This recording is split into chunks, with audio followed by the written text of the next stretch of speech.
ఆంధ్రప్రదేశ్ రాజకీయాలు ఆసక్తిగా మారుతున్నాయి. లోకేష్ ను డిప్యూటీ సీఎం చేయాలనే డిమాండ్ టీడీపీ వ్యూహాత్మకంగా తెర మీదకు తీసుకువస్తోంది. కూటమి ప్రభుత్వం మేరకు డిప్యూటీ సీఎంగా పవన్ కి మాత్రమే అవకాశం కల్పించారు. పవన్ కొంతకాలంగా ప్రభుత్వంపైన తెస్తున్న ఒత్తిడి, చేస్తున్న డిమాండ్స్ తో టీడీపీ ఆలోచనలో మార్పు కనిపిస్తుంది. కౌంటర్ గా లోకేష్ ను డిప్యూటీ సీఎం చేయాలి అనే డిమాండ్ ఆ పార్టీ నేతలు చేస్తున్నారు. ఆ సమయంలో పిఠాపురంలో పవన్ గెలుపుకు సహకరించిన వర్మ కీలకమైన కామెంట్స్ కూడా చేశారు. లోకేష్ కి డిప్యూటీ సీఎం పదవిపైన టీడీపీ నేతల నుంచి డిమాండ్ పెరుగుతోంది. కడప జిల్లాలో చంద్రబాబు పర్యటన వేళ ఆయన సమక్షంలోనే పొలిట్ బ్యూరో సభ్యుడు శ్రీనివాస్ రెడ్డి ఇదే డిమాండ్ చేశారు. దీనికి సోమిరెడ్డి చంద్రమోహన్ రెడ్డి మద్దతు తెలిపారు. ఇప్పుడు పిఠాపురం నేత వర్మ సైతం లోకేష్ డిప్యూటీ సీఎం కావాలి అని డిమాండ్ చేస్తున్నారు.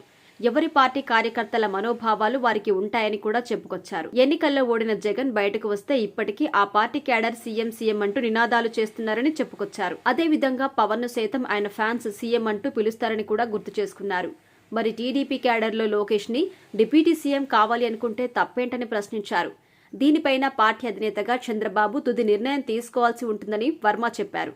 ఇక పిఠాపురం నుంచి పవన్ గెలుపులో సహకరించిన వర్మకి నాడు కూటమి అధికారంలోకి వస్తే కీలక పదవి కేటాయిస్తామని హామీ ఇచ్చారు. ఇక 7 నెలలు పూర్తయినా ఇప్పటికీ నాడు పవన్ కోసం సీటు త్యాగం చేసిన వర్మకి ఎలాంటి పదవి దక్కలేదు. తాజాగా వర్మ అమరావతిలో సీఎం చంద్రబాబుతోనూ సమావేశమయ్యారు. పిఠాపురంలో జనసేన క్యాడర్ నుంచి వస్తున్న సమస్యలను ఆయనకు వివరించారు. అయితే పవన్ తో వర్మ సత్సంబంధాలు కొనసాగిస్తున్నారు. పిఠాపురంలో వర్మకి సరైన ప్రాధాన్యత జనసేన నుంచి దక్కటం లేదు అని ఆయన మద్దతుదారులు అంటున్నారు.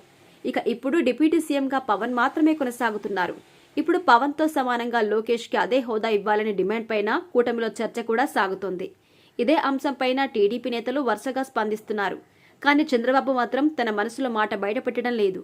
ఇక తిరుపతి తొక్కిసలాట ఘటనతో టీటీడీ బోర్డు అధికారులు బాధితులకు క్షమాపణ చెప్పాలనే పవన్ డిమాండ్ తో తమ పార్టీకి సంబంధం లేదు అని లోకేష్ చేసిన వ్యాఖ్యలు వైరల్ అవుతున్నాయి. ఇదే సమయంలో లోకేష్ ని డిప్యూటీ సీఎం చేయాలంటూ వస్తున్న డిమాండ్స్ తో కూటమిలో రాజకీయం ఆసక్తికరంగా మారుతుంది రోజురోజుకి.